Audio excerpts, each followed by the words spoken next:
Good morning, Indian Country. I'm Melissa Noriega, and we come with you with a heavy heart as we say goodbye to one of our own, Cole Bringsplitty. He was a valued member of this team, and I'd like to share a few words about our friend and colleague. No amount of words written can ever do the life of Cole Bringsplitty justice. He was my classmate, my first co-host, and my friend. I watched and admired as my friend followed his dreams, filling our newsroom with the abundance of talent and knowledge people chase their whole life to achieve. Cole Bringsplitty had it. He had confidence, and he had the humility. My friend made people feel heard, and his essence encouraged authenticity. Cole just had to be himself. His life should be celebrated as he lived life like standards didn't exist. Cole was a model, an actor, a boxer, an anchor, a dancer, an all-around leader. My friend never talked about leaving a legacy, but just being Cole, that's what he did. Thank you, Cole, for sharing your light and leaving us with a legacy to inspire our people to be anything. Your kindness and love marked our hearts. Rest in power, Cole, and forever we'll stay good.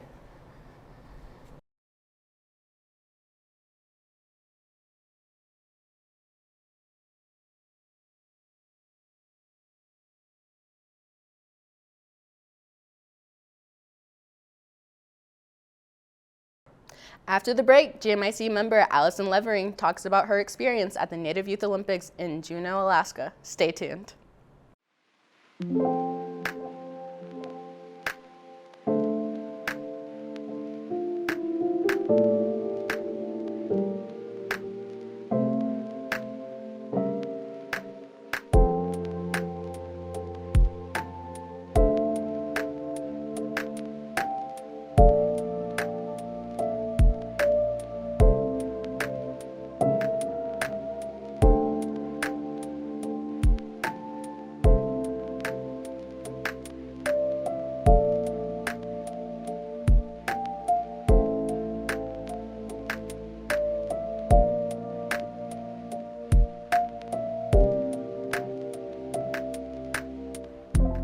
Welcome back, Indian Country. I'm Allison Levering.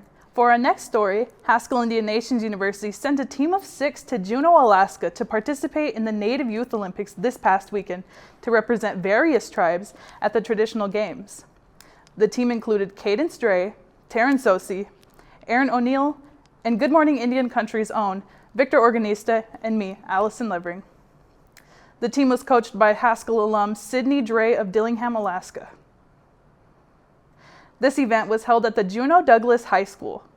The games played throughout the weekend of the traditional games event included the 1-foot high kick, 1-hand reach, kneel jump, 2-foot high kick, wrist carry, Alaskan high kick, scissor broad jump, knuckle hop, steel hop, and the Eskimo stick pull and the Indian stick pull. These games represent various strength and endurance challenges faced when hunting and fishing and navigating the Arctic. The ceremonies for the Native Games included land acknowledgements, posting of the colors, a traditional song and dance performed by the Yeskowa dancers, and the Eskimo blanket toss. Team Haskell's Victor Organista was honored and given the opportunity to represent Haskell by getting tossed on the blanket for our travels to Alaska.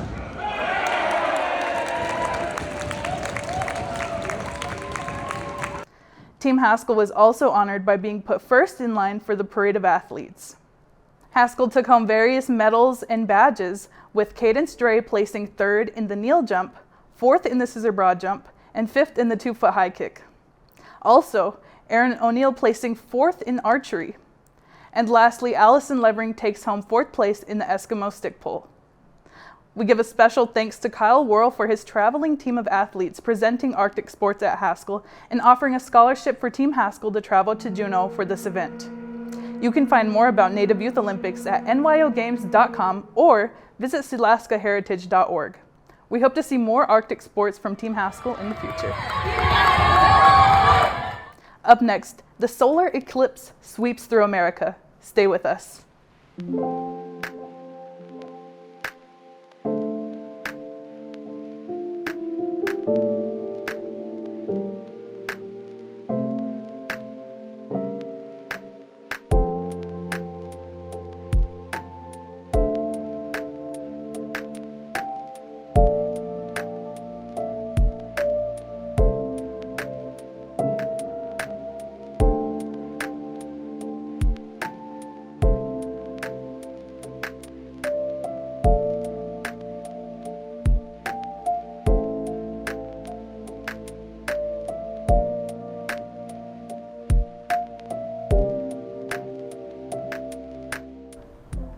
Welcome back. Here are a few stories affecting Indian country. Millions across North America witnessed the moon block out the sun during a total solar eclipse Monday. The eclipse's path of totality stretched from Mazatlan, Mexico to Newfoundland, an area that crosses 15 U.S. states and is home to 44 million people. Revelers were engulfed in darkness at state parks, on city rooftops, and in small towns. Most of those in North America, but not in the direct path, still witnessed a partial eclipse, with the moon transforming the sun into a fiery crescent. Totality's first stop on land cast Mazatlan's sparkling beaches into darkness before continuing northeast toward Eagle Pass, Texas, one of its first stops in the U.S. Total solar eclipses happen somewhere around the world every 11 to 18 months, but they don't often cross paths with millions of people. The U.S. last got a taste in 2017 and won't again see a coast-to-coast spectacle until 2045. Observed April 6th to 12th, 2024, the annual celebration was first established in 1971 by the National Association for Education of Young Children to bring public attention to the needs of young children. The Children's Fair at Laser Zone Family Fun Center provided families a fun and engaging community-wide event at no charge April 6th. The annual Children's Fair recognized child abuse prevention and featured games, informational booths, food, entertainment, and rides. A car seat safety check was conducted by technicians for parents at the fair. In addition to the Children's Fair, the Chickasaw Nation has more to celebrate for the Week of the Young Child. The Chickasaw Nation hopes to preserve First American culture while also empowering children and families of young children during the Week of the Young Child. The week is focused on each child and providing them with meaningful and impactful opportunities, Michelle Key said. Furthermore, children are celebrated year-round through Chickasaw Nation childhood programs and services designed to meet the needs of young children. This annual observance builds awareness about the health disparities that persist among racial and ethnic minority and American Indian Alaska Native populations and encourages everyone to take action to end these inequities. This year's theme, Be the Source for Better Health, improving health outcomes through our cultures, communities, and connections, is about understanding how the unique social determinants of health of minority populations impact their overall health. Resources for public involvement in National Minority Health Month are available at hhs.gov. On March 23rd, President Biden signed into law provisions giving Head Start programs additional flexibility to serve children in tribal communities and children of farm workers. These provisions ensure Head Start programs can more effectively serve the families for which they were designed. Tribes that operate a Head Start program will be able to prioritize enrolling children who are tribal members or children who have family or household members who are a part of a tribe. The law also makes any child who has at least one family member primarily engaged in agriculture employment eligible for migrant and seasonal Head Start programs. The new policies are effective immediately. ACF will issue more policy guidance for programs to support swift implementation.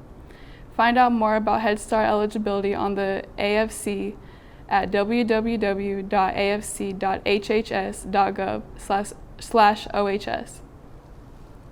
After the break, we pay tribute to our beloved anchor, Cole Brings Plenty. Stay tuned.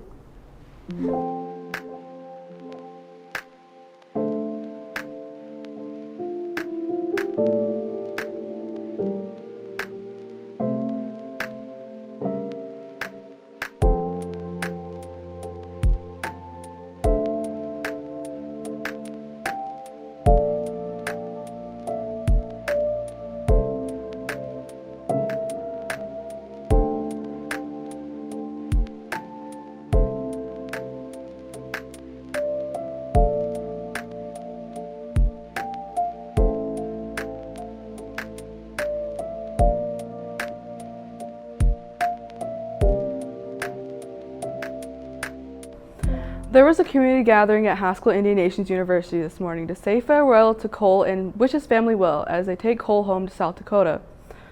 Services will be held April 14th through 16th at the Cheyenne Eagle Butte High School in Eagle Butte, South Dakota.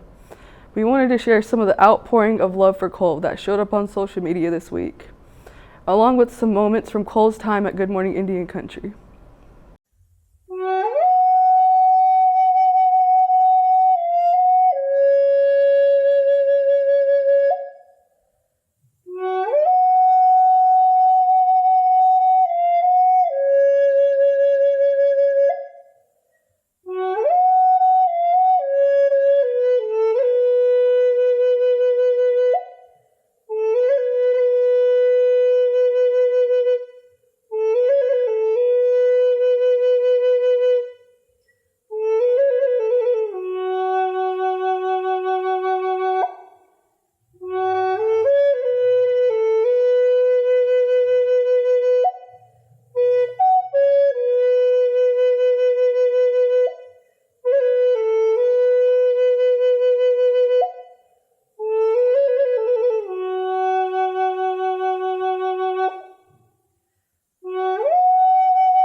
Thank you for joining us for Good Morning Indian Country today.